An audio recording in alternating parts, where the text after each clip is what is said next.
Welcome everyone to Ask an Event Pro. It's Francisco, product evangelist at Events.com, and joining us today we have Lauren and Randy from iRun Productions. Welcome. Hello. Hello. Thank you so much for your time today. Just so you know, for our audience, you can join us every Thursday at 11:15 a.m. Pacific, 2:15 Eastern, and we're going to get started with a quick lightning run. So we're going to ask Lauren and Randy some very quick questions, and they're going to give us hopefully a one-word answer. You ready? Hopefully. Fantastic. All right, lightning run. Here we go. Trail running or road running?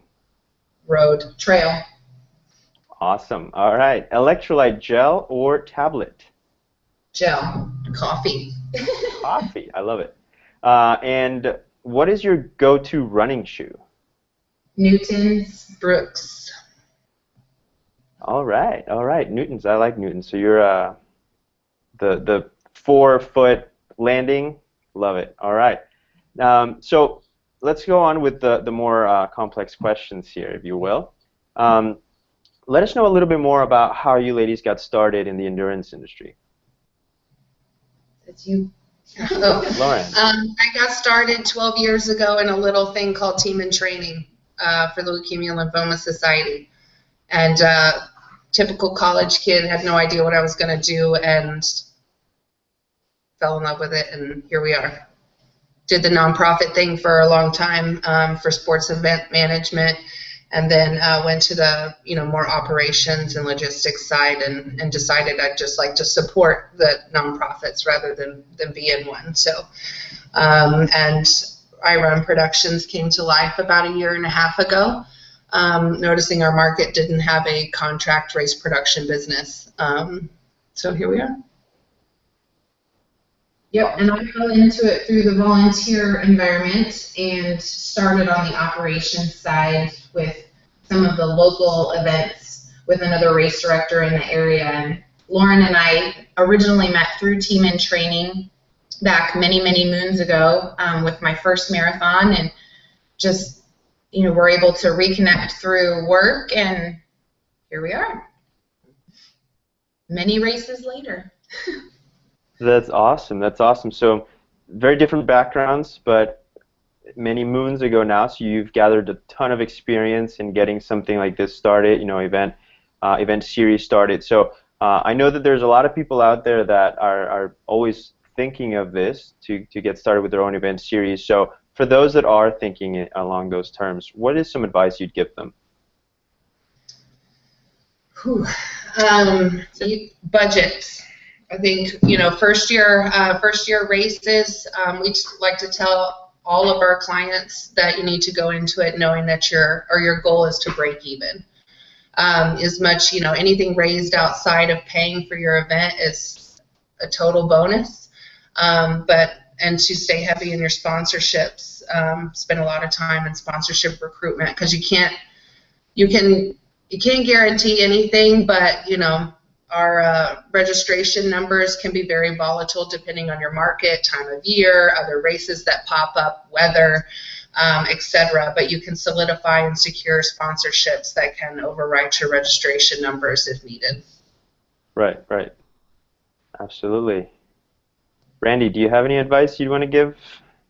I'd say the same. I think our biggest advice and conversation that we have with companies wanting to start something new is that first year your focus should be awareness. Bringing awareness to whatever your cause or your mission is.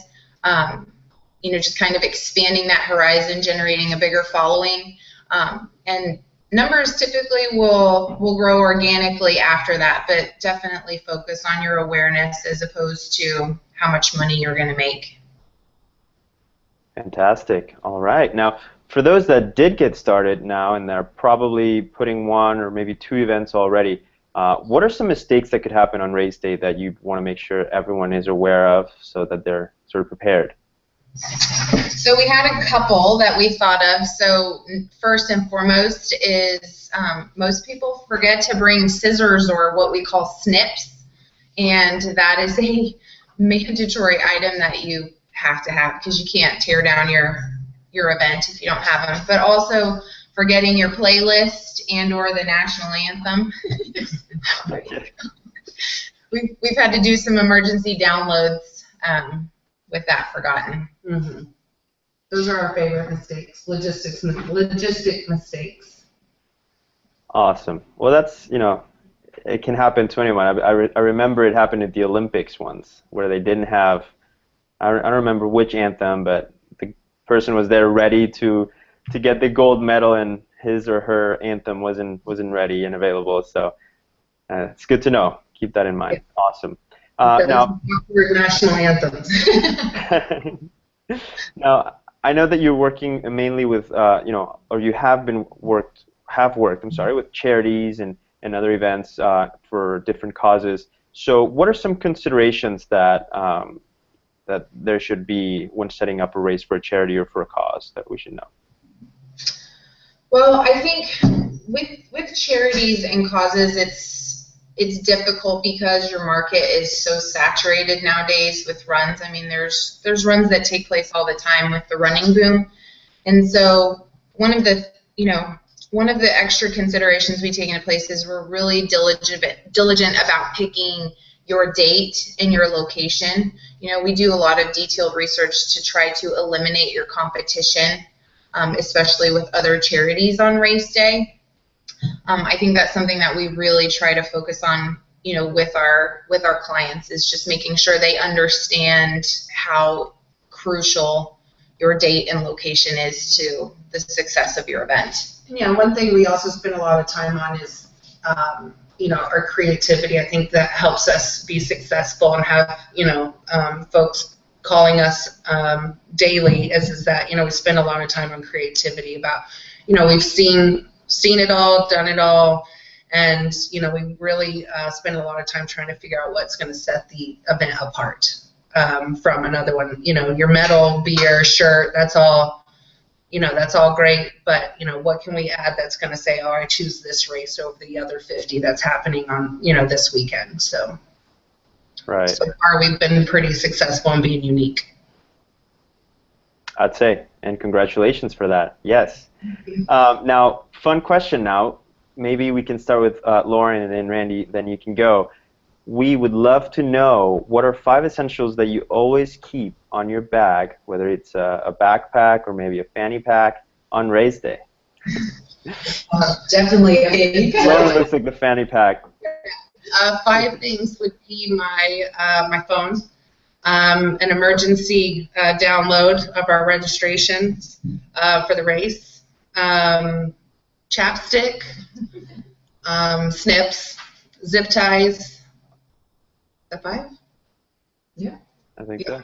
Yeah, I think that's 5. Awesome. Okay. So in my bag, I also have my phone and typically an iPad for registration purposes. I always have a box cutter, duct tape, and then usually a headband. Awesome. So. No nutrition or hydration?